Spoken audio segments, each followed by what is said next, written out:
5.2 assignment, Part A, A Racialized Society, Michelle Feltus. A. According to Emerson and Smith, what is a racialized society?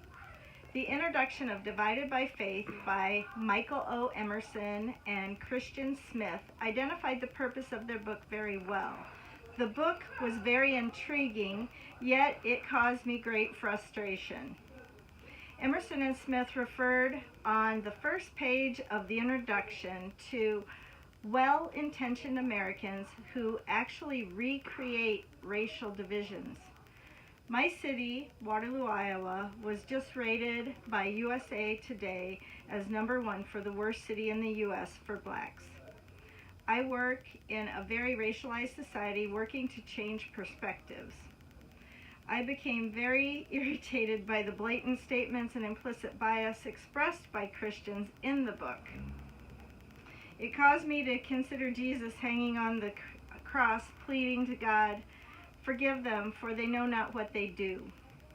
I hear these kind of statements quite often when visiting with people outside of our context. B. In what ways is claiming colorblindness counterproductive? The experiences people have and the way that they are raised is no fault of their own. Though being a Christian and not being willing to listen to others who clearly have something to say about the racial divide is their fault. Some of the colorblind people interviewed had little to say that exhibited their willingness and or compassion for others. Race is compartmentalized, as noted on page 70. I believe Otis's statements about spiritual warfare being part of the problem is very valid. Satan steals, kills, and destroys, and people coming together for purposes of reconciliation is definitely something he doesn't want. Colorblindness and grouping all people causes divisions. I used to believe, like many white evangelicals, until I have seen the systematic racism, what it does to families. Individualism is also counterproductive. When people in the church are there purely for their own self-interest, ethnocentrism becomes evident. On page 161, 3 things were noted. In the U.S., racial inequality in access to valued resources, #1. #2, it relates to jobs, prestige, wealth, power, and is gained in significant part through social ties.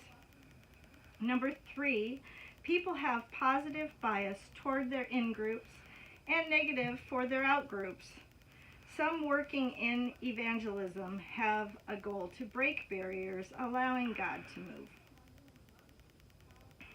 C. In your opinion, why does talking about race or ethnicity often become difficult or volatile? Why is it difficult or not for you to talk about race or ethnicity personally? Not long ago, a well-intentioned Christian made a statement complimenting me in a way.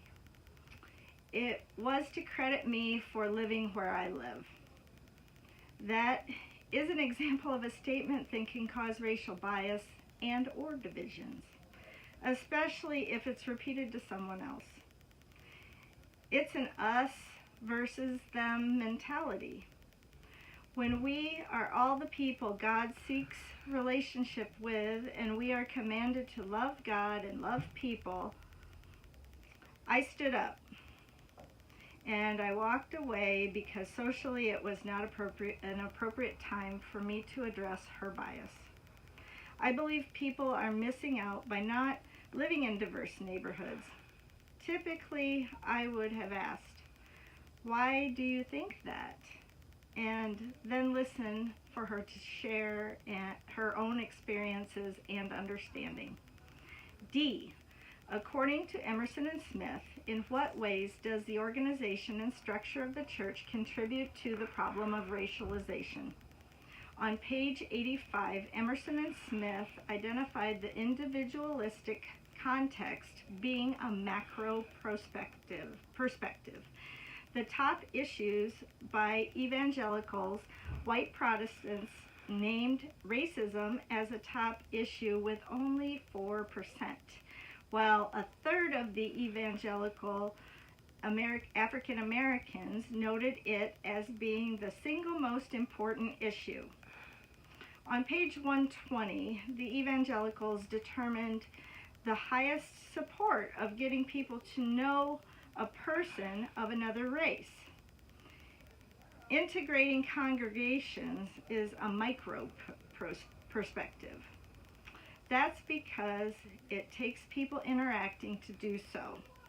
Our congregation is small, and we have multiple African countries represented, blacks and whites.